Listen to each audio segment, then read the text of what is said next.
Hati juga memerlukan makanannya yang mesti, tidak boleh tidak, mesti diisi dari masa ke semasa. Jadi alhamdulillah Allah pilih kita untuk duduk dalam majlis ilmu. Itu adalah makanan rohani yang paling, orang kata apa, paling dituntut. Ini menuntut ilmu, talabal ilmu faridat ala kulli muslimin wa muslimat. Makanan yang sangat-sangat dituntut oleh jiwa, itulah majlis ilmu. Majlis ilmu ini adalah cahaya. Cahaya, dan kita duduk dalam cahaya, dan hati ini memerlukan cahaya. Bila hati ini dimasukkan cahaya, maka hidup kita akan terang benderang. Kita akan mampu melihat segala apa kekusutan, tipu daya, fitnah dengan cahaya itu tadi. Dengan cahaya ilmu yang kita usahakan, kita isi, insya-Allah. Jadi sidang jemaah yang mulakan Allah Subhanahu Wa Taala, pada petang yang berbahagia ini insya-Allah kita akan meneruskan perbincangan kita dalam bab Al-Quran, pembeza hak dan batil dalam kehidupan. Baik. Al-Quran ini adalah SOP. Kalau ikutkan SOP, ibarat SOP ataupun manual penggunaan kehidupan, itu adalah ibarat kenderaan. Kehidupan ibarat kenderaan. Setiap kenderaan itu ada dia panggil manual dia. Penggunaan dia ada manual dia. Jadi kehidupan ni kalau kita takrifkan sebagai kenderaan, sebab dia tamsil kenderaan ni sangat mudah kita faham, sebab dia membawa kita. Nampak? Kehidupan ni nak bawa ke mana-ke mana. Kehidupan ni adalah membawa kita daripada dunia ke alam akhirat. Jadi ini kenderaan yang mesti diisi dengan amalan. Baik. Bila sebut tentang kenderaan, kalau kita tengok kenderaan-kenderaan yang ada di atas muka bumi ni, dia ada spek dia. Dia ada manual book dia. Dan dia ada pencipta ataupun engineer dia. Jadi kalau kita kaitkan dengan kehidupan, maka pencipta ataupun yang berhak untuk kita rujuk dalam kehidupan itu adalah pencipta kepada kehidupan. Itulah Allah Azza wa Jalla. Pemandunya siapa? Pemandunya kita lah. Kita lah manusia yang akan memandu kehidupan. Baik, manusia ni perlukan panduan, manual book untuk memandu kehidupan ini. Dia bukan memandu ikut suka kita. Even kalau kita tengok, kalau dalam kita nak ambil lesen memandu kereta pun, kita mesti memahami apa saja undang-undang yang telah ditetapkan oleh Jabatan Pengurutan Jalan Raya, JPJ. Kita kena tahu apakah kesalahan-kesalahan yang mandatory. Itu kalau bab undang-undang. Kalau bab kereta tu juga, kita kena tengok bahan-bahan ataupun perkara-perkara asas yang mesti kita kenal pasti. Baik, jadi begitulah kita hari ini sidang jemaah yang muliakan Allah SWT. Kalau kita kaitkan dengan kenderaan, maka adakah kita telah menggunakan panduan yang sebaik-baiknya untuk memandu kenderaan kita? Iaitu apa panduan kita? Itulah Al-Quran, pembeza hak dan batil. Al-Quran ni dia akan memandu kita, dia akan memberitahu segala selok-belok, tuan-tuan. Segala selok-belok kenderaan itu, yang ini kehidupan, yang mana daripada kehidupan itulah yang kita akan aturkan dengan mengikut aturan yang telah ditetapkan.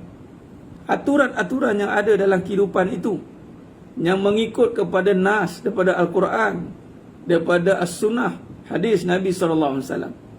Maka tidak boleh tidak, kita tidak boleh berpisah dengan Al-Quran sepatutnya. Kita mesti jadikan Al-Quran itu sebagai panduan. Itu yang pertama. Panduan dalam kita memandu kehidupan. Tidak boleh kita membelakangkan panduan itu.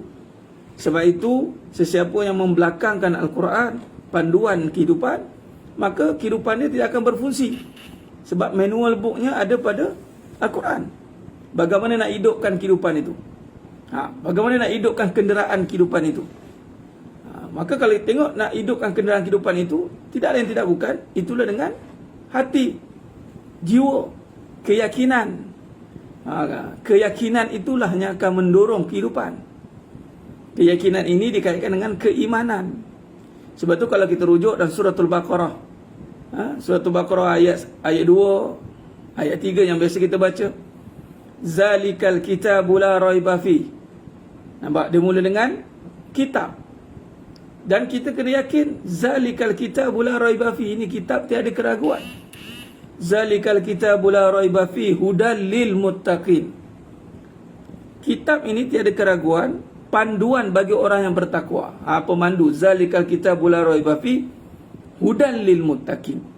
Muttaqin itu pemandunya. Kitab itu panduannya. Maka panduan kepada pemandu yang bersifat takwa, hudal lil muttaqin. Maka apa yang diperlukan untuk menghidupkan kehidupan ini, yang menyebabkan dia boleh meluncur laju ke depan, malah hidup bergerak dengan tanpa ada sekatan? Itulah alladzina yu'minuna bil ghaib. Alladzina yu'minuna bil ghaib. Itu bermula dengan iman. Yu'minuna bil ghaib. Nampak? Kalau kita lihat, kehidupan itu bermula dengan keyakinan. Keyakinan yang bagaimana nak dibina? Keyakinan yang bersandarkan kepada kebenaran. Percaya, yakin dengan yang benar. Apakah yang benar itu? Merujuk kepada waqulil haqqu mir rabbikum. Surah Kahfi ayat 29. Waqulil haqqu mir rabbikum. Kebenaran itu daripada Al-Quran. Daripada Al-Quran. Dan Al-Quran itu daripada Allah. Dan bila kita hidup, hidup ini bersifat asalnya mati. Hidup bersifat asalnya mati. Bila kata hidup bersifat asalnya mati, maka nak menghidupkan yang mati itu mestilah dengan yang maha menghidupkan. Itulah kata kembali beriman, meyakini. Kita belajar tentang iman. Jadi panduan kehidupan yang menggerakkan kenderaan kehidupan itu, enjin dia, core dia adalah keyakinan bersandarkan keimanan. Jadi hidup ni asalnya mati. Kehidupan itu mati. Bila mati, nak hidupkan dia mesti merujuk kepada yang maha menghidupkan. Jadi sejauh mana kita mengkaji, menghayati, mendalami kehidupan bersandarkan kepada Allah Azza wa Jalla, itulah bermulanya wahyu yang pertama. Wahyu yang pertama itu turun, datang pada baginda Nabi SAW. Itulah Iqra' bismi rabbikal ladzi khalaq. Iqra' bismi rabbikal ladzi khalaq itu, bacalah dengan nama Tuhanmu yang menjadikan seluruh kejadian. Itulah dinamakan kehidupan. Atau bacalah dengan nama Tuhanmu yang menjadikan kehidupan. Baik, bila kata kita nak membina keyakinan, membina kepercayaan yang benar, itu mestilah melihat kehidupan itu dengan sifat kebesaran dan kekuasaan Allah Azza wa Jalla. Makna kata di sini, apabila kita hidup itu tidak membawa kepada yang maha hidup. Nak menghidupkan kehidupan itu mestilah dengan Allah, dengan sifat kekuasaannya. Kita rujuk dengan Al-Quran itu. Ini SOP dia. Kita nak menghidupkan hati yang mana terletaknya keyakinan. Hati adalah enjin dia, enjin kehidupan. Hidup dengan hati. Sebab tu bila kita banyak tak puas hati, itu ada masalah hati. Hati dia tidak puas. Ataupun kita bimbang hatinya tidak hidup. Bila tidak hidup, sama ada hati dia sakit atau hati dia, kita bimbang hati dia mati. Jadi nak menghidupkan hati ni, sedang jemaah yang mulakan Allah SWT, itu mestilah kembali kepada Allah. Kembalikan hidup ini dengan melihat kekuasaan Allah. Dengan melihat kekuasaan Allah, hatinya akan hidup, hidupnya akan maju ke depan. Di sinilah pembinaan kehidupan itu berlaku. Sebab itu wahyu yang pertama itu turun, Iqra' bismi Rabb.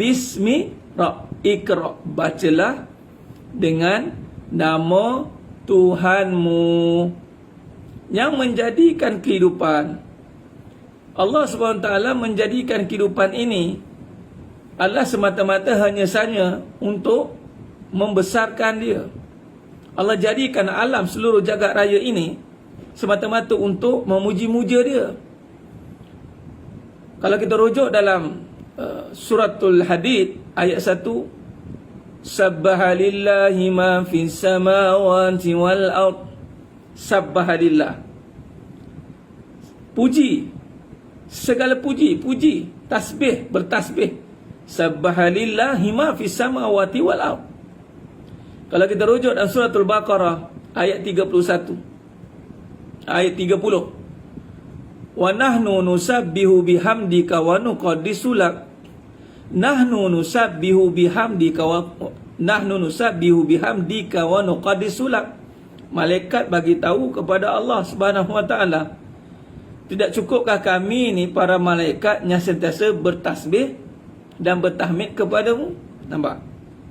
Kalau kita tengok kepada surah Al-Hashr ayat 23, ayat 24, Wallahul khaliqul bari'ul musawwiru lahul asma'ul husna yusabbihu lahu ma fis samawati wal ard. Yusabbihu lahu ma fis samawati wal ard. Yusabbihu lahu ma fis samawati wal ard. Maka di sini terang jelas lagi nyata bahawa kehidupan ini adalah kenderaan untuk membawa kita puji Allah, sampai kepada Allah dengan puji-puji kepada dia. Kalau kita rujuk dalam suratul Fatihah, Alhamdulillahi Rabbil Alamin. Segala puji bagi Allah, Tuhan sekalian alam. Banyak. Kalau kita rujuk satu persatu, tuan-tuan, merujuk kepada semua untuk memuja-muji Allah. Dalam hati ini hidup dengan puji-puji Allah, atau dia panggil zikrullah. Bukan untuk memuji manusia, apatah lagi bukan untuk dipuji. Ini kesalahan besar, bersalahan dengan kebenaran. Hidup kita untuk memuja-muji Allah. Wahyu yang kedua turun setelah surah Al-Alaq. Itu wahyunya, Ya ayyuhal muddassir, Kum fa'anzir, Wa rabbaka fakabbir. Allah bagi tahu kepada Nabi SAW, Ya ayyuhal muddassir, wahai orang yang berselimut, Kum fa'anzir, bangunlah, berilah peringatan. Wa rabbaka fakabbir. Dalam ini apa? Wa rabbaka fakabbir. Besarkan Allah Subhanahu wa taala. Nah, di sini kalau kita lihat sidang jemaah yang mengatakan taala, betapa hidup ini yang menggerakkan, yang menghidupkan, bermula dengan hati. Hati itu mestilah dihidupkan dengan membesarkan Allah. Maka isunya sekarang adalah terhijab mata hati kita disebabkan oleh mata kepala kita yang hanya melihat kebendaan. Terhijab mata hati kita disebabkan oleh tertipu dengan mata kepala yang hanya melihat keduniaan. Keduniaan ini menutup mata hati kita daripada untuk melihat kebesaran. Sedangkan apa yang kita lihat itu hakikatnya adalah untuk membesarkan kejadian yang sebenar, yakni yang maha menjadikan. Membesarkan yang maha menjadikan, yakni Allah Azza wa Jalla. Maka di saat kita melihat, Allah berikan penglihatan, Allah berikan kita pendengaran, Allah berikan kita afidah, rasa. Untuk digabungkan mata, telinga dan hati kita ini, untuk digabungkan ketiga-tiga elemen ini, untuk digunakan untuk membesarkan Allah Subhanahu wa taala. Kalau kita rujuk dalam surah Ali Imran 191, الذين يذكرون الله قياما وقعودا وعلى جنوبهم ويتفكرون في خلق السماوات والأرض ربنا ما خلقت هذا باطلا سبحانك فقنا عذاب النار الذين يذكرون الله. Orang yang ingat kepada Allah itu allazina yazkuruna Allah, besarkan Allah. Qiyamah wa qu'udan wa ala junubi, duduk, diri, duduk dan baring. Maknanya apa? Setiap perbuatan kita ini, yang mana dinamakan kehidupan itu apabila adanya perbuatan. Maka perbuatan itu, kehidupan itu, naklah kita yazkuruna Allah qiyamah wa qu'udan wa ala junubihim wa yatafakkaruna fi khalqis samawati wal ardh. Yatafakkarun, apa fikir ni? Yatafakkarun merujuk pada apa? Ialah merujuk kepada merenung kejadian sehingga ingat kepada pencipta. Sekarang ni kita dah tersilap. Kalau silap perjalanan hidup kita ni, kita gunakan kehidupan untuk melihat masalah. Masalah tu, benda-benda kebendaan adalah persoalan, masalah. Sehingga kita lupa bahawa tujuan kehidupan itu diadakan, diwujudkan adalah untuk melihat Allah. Apa maksud melihat Allah? Mengenal Allah, mengenal kebesarannya. Nah, jadi selanjutnya mulakan Allah SWT. Ini juga dirakamkan dalam surah Al-A'raf ayat 179. Allah menyatakan dalam Quran, وَلَقَدْ زَرَعْنَا لِجَهَنَّمَ كَثِيرًا مِنَ الْجِنِّ وَالْإِنسِ لَهُمْ قُلُوبٌ لَا يَفْقَهُونَ بِهَا. Allah SWT kata apa? Aku akan memenuhkan neraka Jahannam di kalangan jin dan manusia, yang mana ada hati, dia tak nak memahami. Nampak ni? Dia tak nak tengok, dia tak nak ambil iktibar. Dia tak nak tengok apa yang berlaku dalam kejadian sehari-hari ini. Dia tak nak ambil iktibar bahawa ianya sebenarnya mendekatkan diri kepada Allah sepatutnya. Dalam apa juga keadaan, itu membawa kita kembali kepada Allah, dalam susah dan dalam senang, dalam sihat atau dalam sakit. Tetapi alangkah malangnya kehidupan itu, wa mal hayatud dunya illa mata'ul ghurur. Alangkah malangnya manusia ini ditipu oleh kehidupan dunia. Bal tu'sirunal hayatad dunya wal akhiratu khairun wa abqa. Malah jika diberi pilihan, Allah kata manusia akan lebih nak tengok dunia. Manusia akan lebih pilih dunia. Manusia lebih pilih apa yang dia nak tengok depan mata dia. Dia tak nak menyingkapi apa yang tersirat di sebalik apa yang Allah jadikan. Bal tusirunal hayata dunia. Kalau diberi peluang, orang akan pilih nak tahu pasal duit, harta, daripada nak tahu pasal pahala. Harta pula yang menjadi tunggangan, menjadi tujuan hidup ini. Sehinggalah ada segelintir kebatilan yang mengatakan tanpa harta susah nak buat pahala. Sehingga harta yang menjadi dominan dalam hidup ini. Sedangkan tidak begitu hakikatnya. Terhijab kita dengan kehidupan dunia yang menipu. Allah dah kata dalam Quran, dalam surah Al-Hadid ayat 20, wa mal hayatud dunya illa mata'ul ghurur. Nah, jadi di sini kalau kita susun balik, kalau kita nak pergi kepada bagaimana nak membina kehidupan ni, umpama kenderaan nak hidupkan enjin dia, nak gerakkan kehidupan ini, yang mana yang menggerakkan kehidupan itu adalah keyakinan dan kepercayaan. Keyakinan dan kepercayaan itu mesti dimulakan oleh iman. Malah kenderaan itu dihidupkan enjinnya, malah pembawanya, tukang bawanya pun juga mempunyai keyakinan yang sama. Maka pokok kepada kehidupan itu adalah keyakinan. Kata Buya Hamka, pokok yang baik tidak akan menghasilkan buah yang buruk. Pokok yang buruk tidak akan menghasilkan buah yang baik. Apa maknanya? Maknanya, dalam kehidupan ini, apa yang kita tanam dalam keyakinan kita, apa yang kita tanam dalam kepercayaan kita, dia akan membawa kita kepada ke arah apa yang kita tanam tadi. Yang ini kena berhati-hati. Sebab itu kepercayaan akan pergi kepada kesan.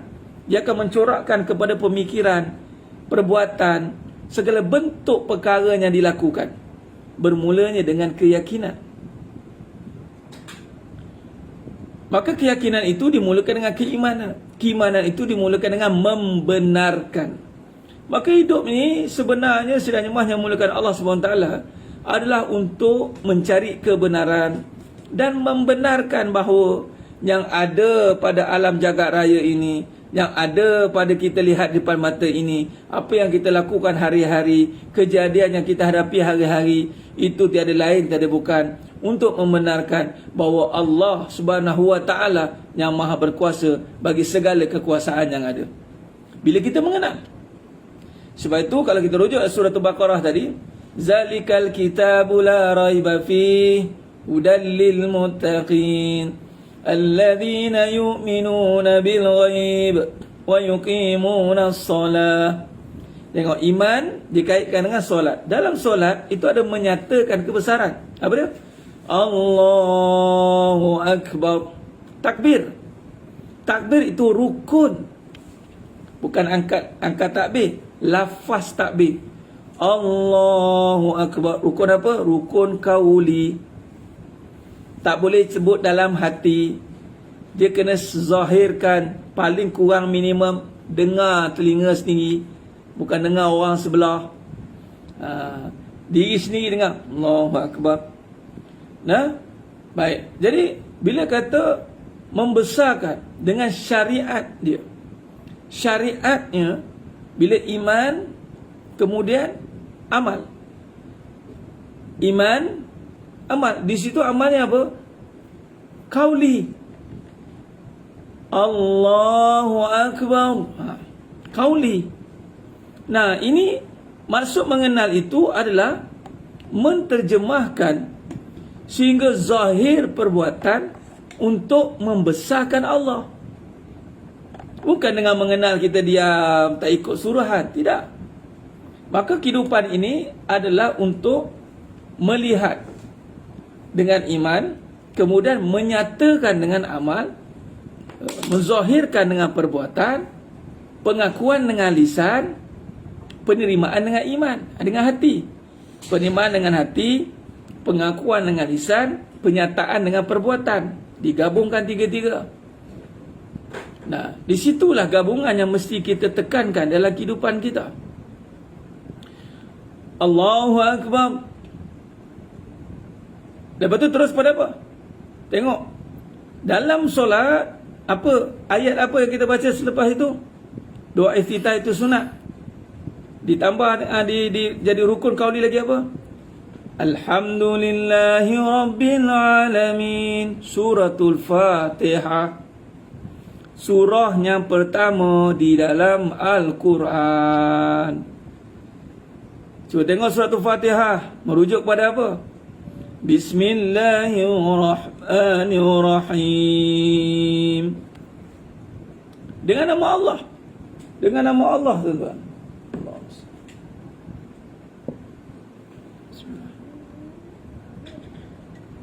Alhamdulillah. Bismillahirrahmanirrahim. Alhamdulillahi Rabbil Alamin. Ar-Rahmanir-Rahim. Berbicara soal Allah. Basmalah, puji Allah dengan mengenalkan, memperkenalkan tentang Allah. Alhamdulillah.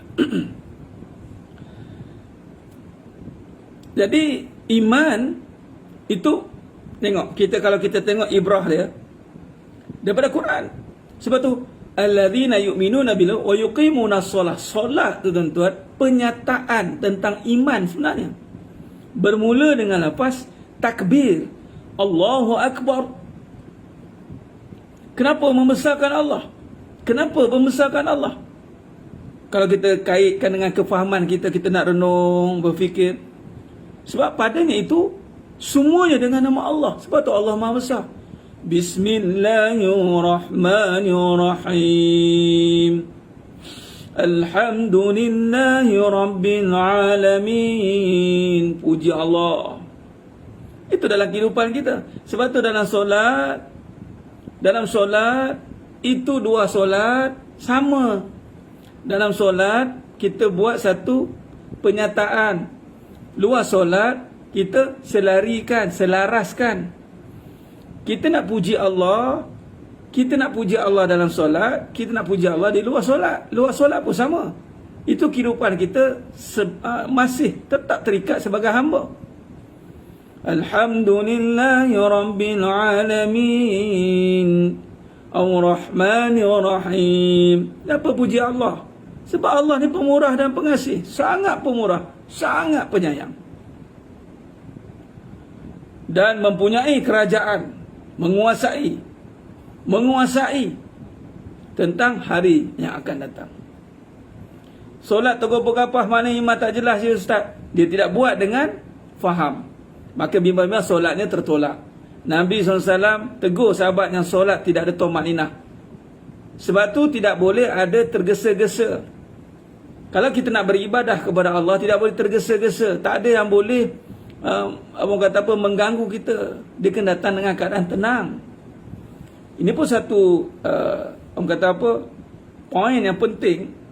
Mendekatkan dia pada Allah itu membawa kepada ketenangan.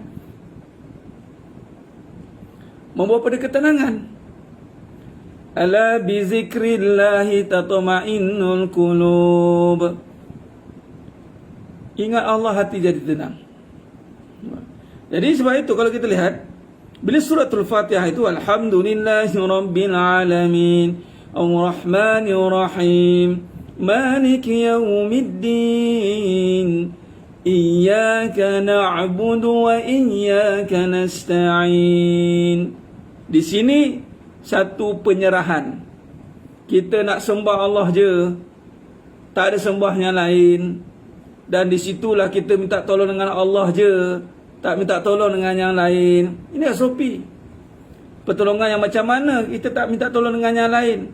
Pertolongan yang melibatkan manusia tak boleh buat. Apa dia? Bagi rezeki. Apa dia? Bagi kaya. Apa dia? Bagi kuat. Bagi sihat, sembuh. Bagi pandai, bagi kaya, bagi kasih sayang. Itu semua Allah. Kalau setakat pertolongan yang manusia boleh angkat, tolong angkat barang, tolong jagakan itu, ini boleh lah. Pada adat manusia, manusia tu Allah bagi juga kederat dia. Tapi ada orang, dia minta tolong dengan manusia, tolonglah sayang saya, tolonglah bagi job kat saya tak ada job. Nampak? Ya Allah tolonglah. Nampak? Dia berharap kepada makhluk. Ini satu perbuatan yang salah. Sebab apa pertolongan itu kepada makhluk? Sebab dia tidak sembah dari awal. Iyyaka na'budu wa iyyaka nasta'in. Iyyaka na'budu wa iyyaka nasta'in. Sembah dan minta tolong. Sebab itu, ya benar tu Tuan Namzi.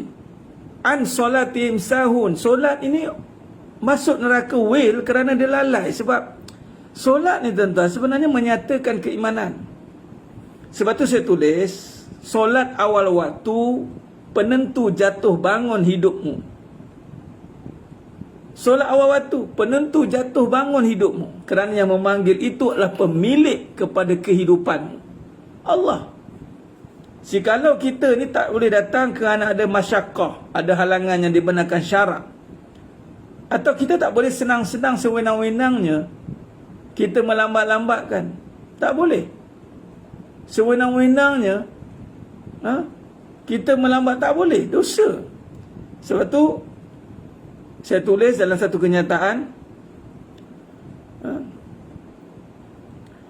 kita tulis hayatilah yang wajib, jauhilah yang haram. Melewat-lewatkan solat berdosa besar tanpa sebab.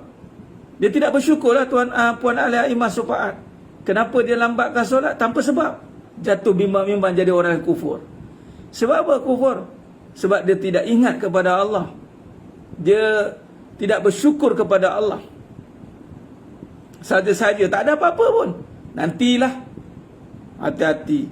Sebab ini bersalahan dengan orang yang hidup dia ingat kepada Allah, puji Allah, membesarkan Allah.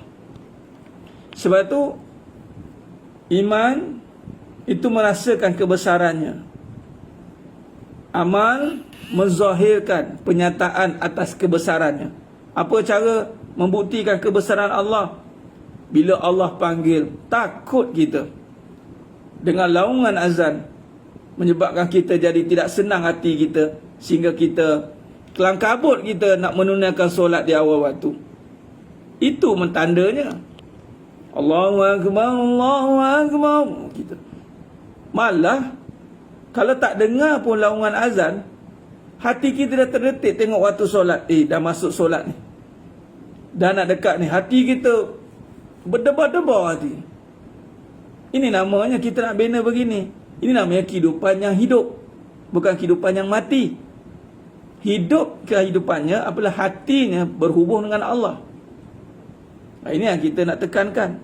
Sebab itu kita rujuk pada ayat kebanyakan semua ayat yang menyatakan bahawa kejadian seluruhnya itu dijadikan untuk sembah, ingat dan puja-puja Allah, tak ada sebab lain.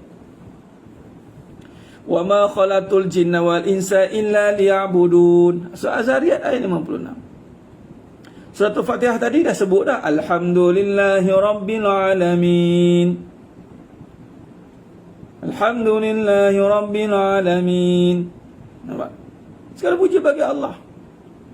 Kalau kita rujuk pula dalam kenyataan ayat-ayatnya lain, semua meletakkan tentang puja-puja Allah SWT.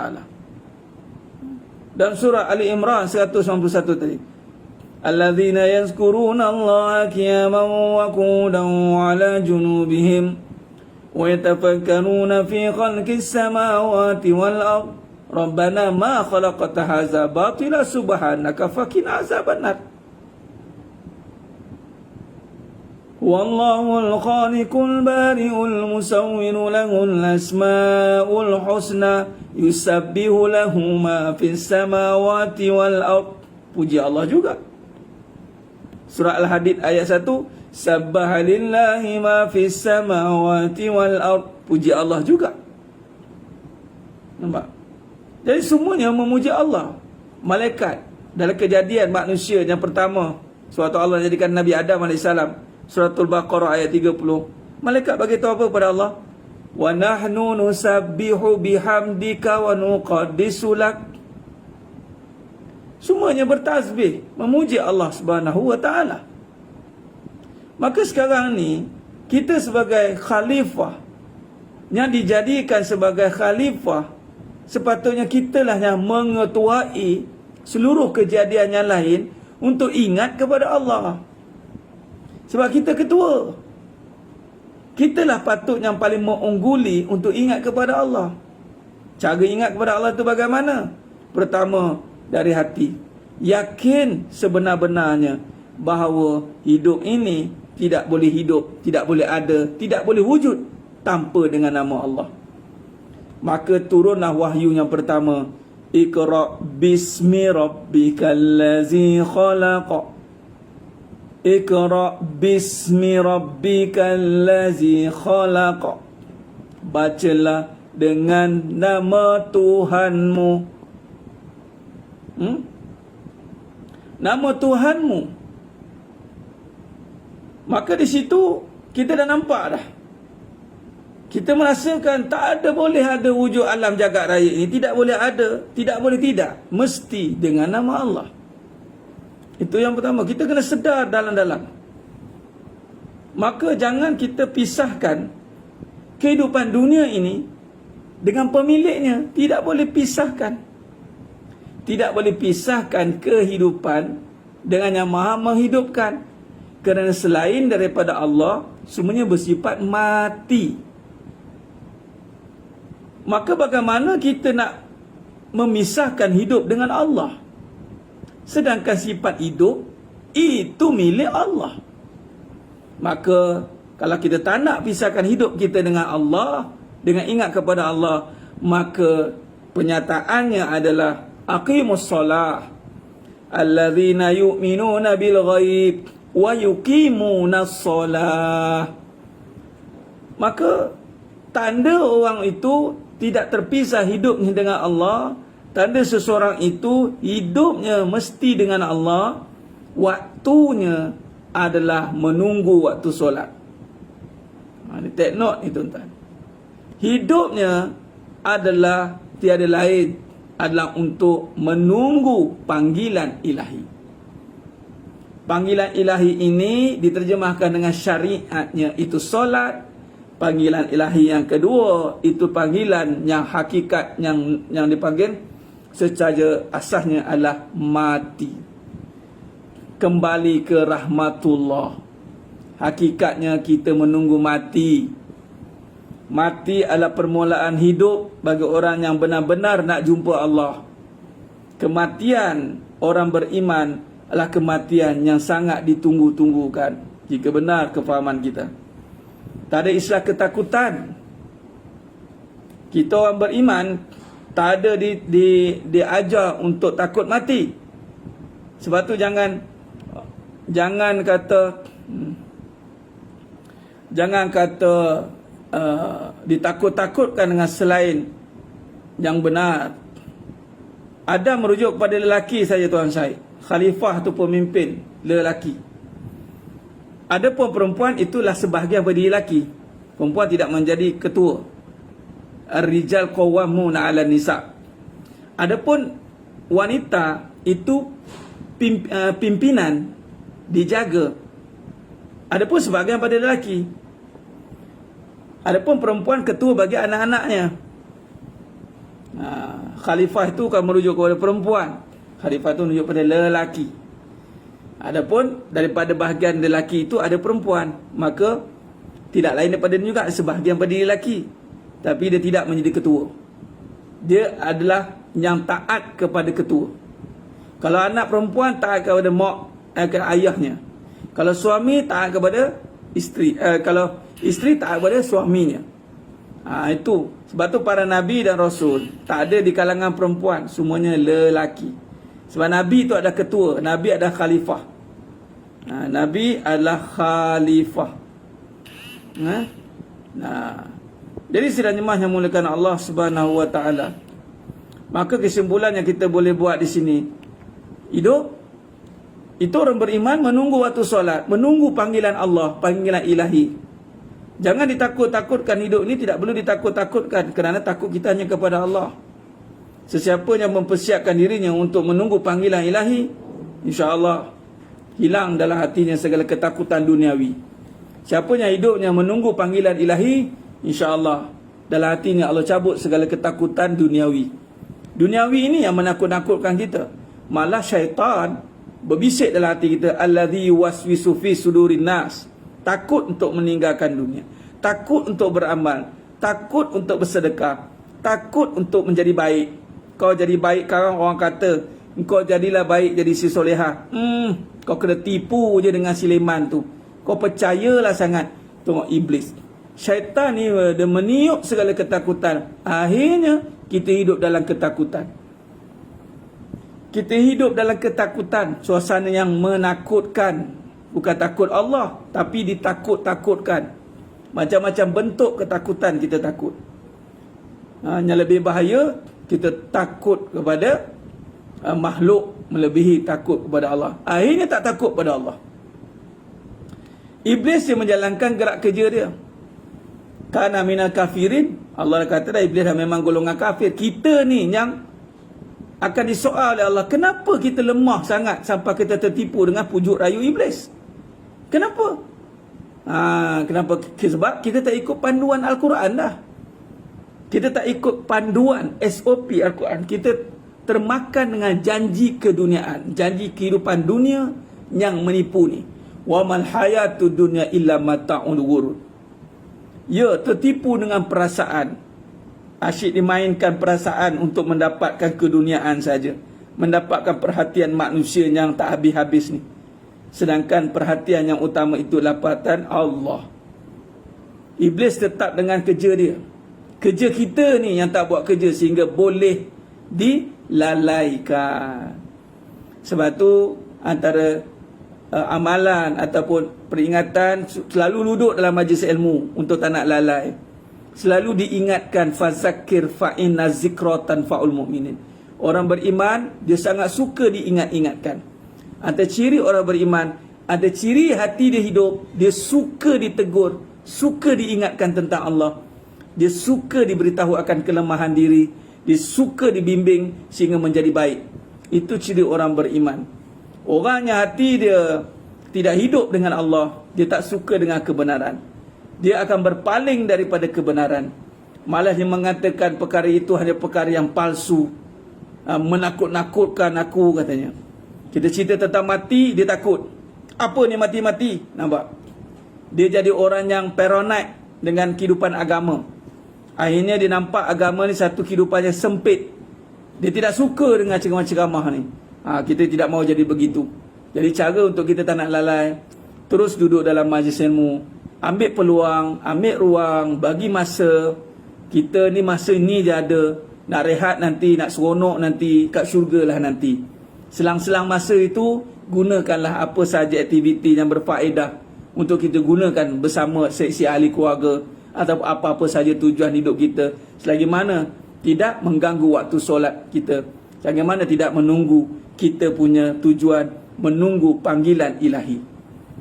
Menunggu panggilan ilahi. Jadi sedangnya yang Mulia Ta'ala, saya kira cukup setakat tu dulu perkongsian kita pada petang yang penuh barakah ni. InsyaAllah terima kasih banyak kepada Surau An-Nur, Bandar Sumber Selatan, Encik Zul kita dan semua jawatan kuasa surau. Dan terima kasih kepada semua jemaah yang mengimarahkan page ini, imarahkan majlis ilmu pada petang ini.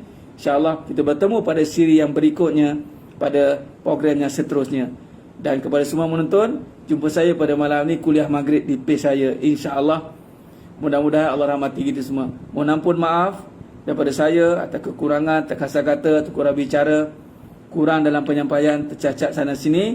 Hanya Allah Ta'ala sajalah yang mampu menyempurnakan perbahasan kita pada petang yang berbahagia ini, insyaAllah. Aqulu qawli hadza wa sallallahu azim li wa lakum wa bila taufiq wal hidayah.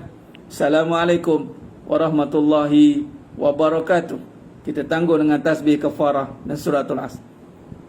Subhanakallahumma bihamdik, asyhadu an la ilaha illa anta, astaghfiruka wa atubu ilaik. Bismillahirrahmanirrahim. Wal 'asr. Innal insana fi khusr illa alladhina amanu wa 'amilus solihat wa tawassaw bil haqq wa tawassaw bis sabr. Wallahu a'lam bisawab. Takbir. Allahu akbar.